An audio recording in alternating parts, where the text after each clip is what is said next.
It is Thursday, November 19th, 2020, and you are tuned into Dirt Tracker Daily. I'm Justin Fiedler. Today on the show, I've got some thoughts about Buddy Kofoid, and we've got a bunch of news items to cover off of, including Brian Carber getting the Keith Kunz Motorsports ride, Darrell Lanigan switching to Rockets, and much more. But first, this episode is brought to you by Blood Lubricants. If you're a regular listener to the Dirt Tracker podcast, you've been hearing me talk about Blood for a few weeks now. While Blood might be a newer brand name, the guys and technology behind it certainly are not. The folks behind Blood have decades of experience making high-quality lubricants, and their technology and products have a proven track record across many industries and applications. You can take advantage of their knowledge and experience to keep your race car performing at its best with their high-quality line of synthetic racing oils. And don't take my word for it. Like, I don't know anything about racing oils. I'm a podcast host. But who you should listen to are guys like Danny Dietrich, guys like Corey Eliason, Craig Kinzer. These are serious professional racers with a ton of race wins on some of the biggest stages in dirt racing, and they all trust Blood products in their race cars. To see the full line of Blood lubricants and accessories, visit bloodlubricants.com. That's BLUD lubricants.com. If you'd like to receive 25% off most products, use code DIRT at checkout. That's DIRT, all caps, at checkout. The late race move by Chris Windom made back on Tuesday night to secure what will eventually be his first USAC National Midget Championship was a topic of conversation yesterday, which certainly was not surprising. The question of do you spin someone to win a championship is certainly an interesting one. A lot of different ideas, a lot of different thoughts, a lot of different opinions on that specific question. But I feel like kind of lost in this debate about Windom and his move and all the USAC Triple Crown talk was the performance of Buddy Kofoid, who actually ended up winning Tuesday night's show. It was his third USAC midget win of the season and the third USAC win of his career. He's driving full time for Keith Kunz and will end up being Rookie of the Year this season. Kyle Larson actually dominated much of the feature. He actually eventually led 24 of the 30 laps, but Kofoid, who started fifth, ran Larson down after a restart, and the two went toe-to-toe for several laps in the closing stages of that race. They traded sliders, they traded the lead, just back and forth there for quite a few laps. But a rare bobble for Larson with only a few laps left was basically the small opening Kofoid needed, and he used it to seize control of the race. He did something we haven't seen much of in 2020. That's somebody stealing a win from Kyle Larson.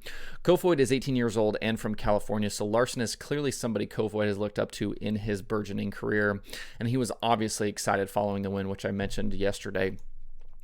If you haven't had the opportunity to watch that replay, I definitely recommend going back to it.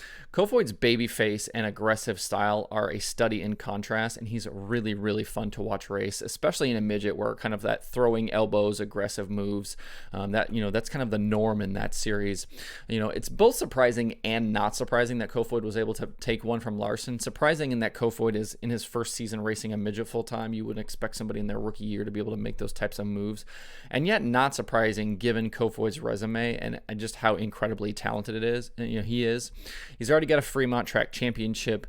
He's got sprint car wins from the All-Stars in Ohio all the way back to California. I think I saw or read the other day that he started winning in a sprint car when he was 11 or 12 years old, which is absolutely bananas. But definitely somebody to keep an eye on in the coming years.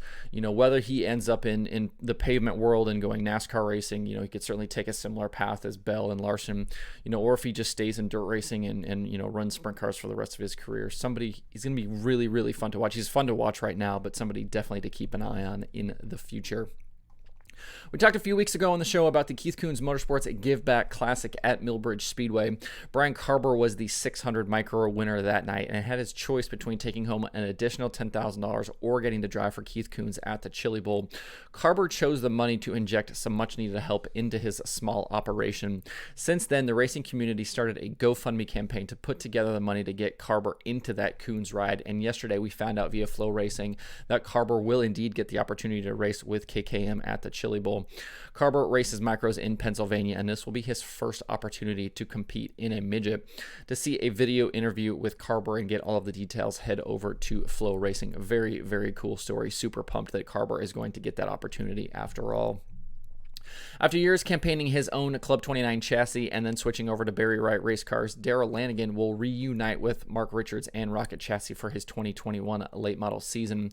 Lanigan will continue driving for Sean and Lisa Martin in their Viper Motorsports entry, but instead of being the main team for Barry Wright race cars, Lanigan will be back in a Rocket for the first time in 7 years.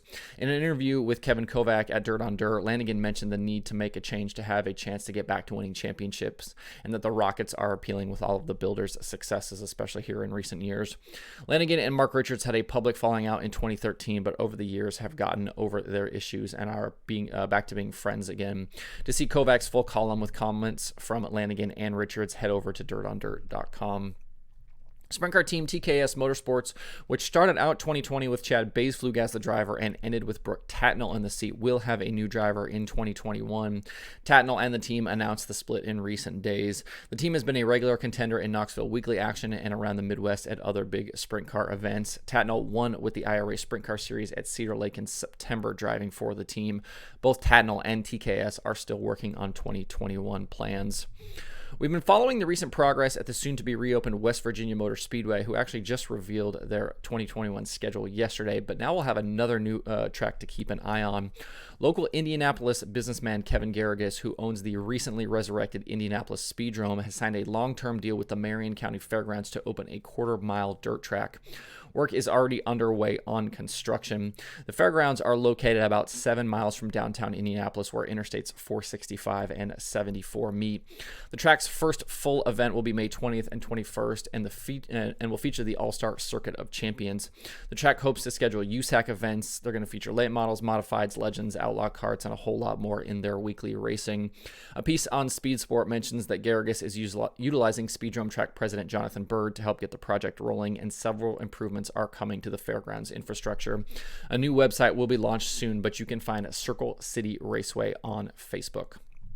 We know that the Chili Bowl is scheduled to run this coming January with limited fan capacity, and there was more news from the event yesterday with the opening of entries. Drivers and teams can get discounted entry right now through December 21st. The car count for the 35th Chili Bowl Nationals will not be restricted, but masks are going to be required inside the Expo Center. The Chili Bowl takes place January 11th through the 16th in 2021. For more information, check out chilibowl.com.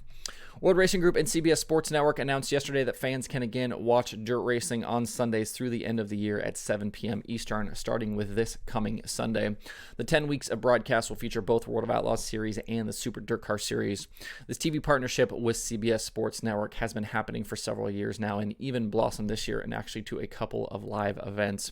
As nice as these TV packages are, though, don't expect them to grow beyond these smaller deals. The future of dirt racing just definitely lies in the streaming platforms. And not with traditional TV. The economics of live TV just don't make sense for dirt racing and the dirt racing series and tracks. We've talked about that on the show here before. If you'd like to see the full schedule of races available on CBS Sports Network in the coming weeks, visit worldofoutlaws.com. It's another quiet day on the streaming platforms, only USAC 24/7 going on over at Flow Racing. If you'd like to see the full daily schedule, visit DIRTRACKR.com/watch tonight. That's it for the show today. Hope everybody has a good Thursday. You can find Dirt Tracker Daily on Apple Podcasts, Spotify, Stitcher, or where you get podcasts. Please subscribe and leave a review. You can also watch the show every day on YouTube and Facebook. You can email the show at info@DIRTRACKR.com, and you can follow along at Facebook.com/DIRTRACKR, Twitter.com/DIRTRACKR, and the website itself, DIRTRACKR.com. Follow me personally on Twitter at Justin_Fiedler. Thanks everybody for tuning in. We'll see you tomorrow for more Dirt Tracker Daily.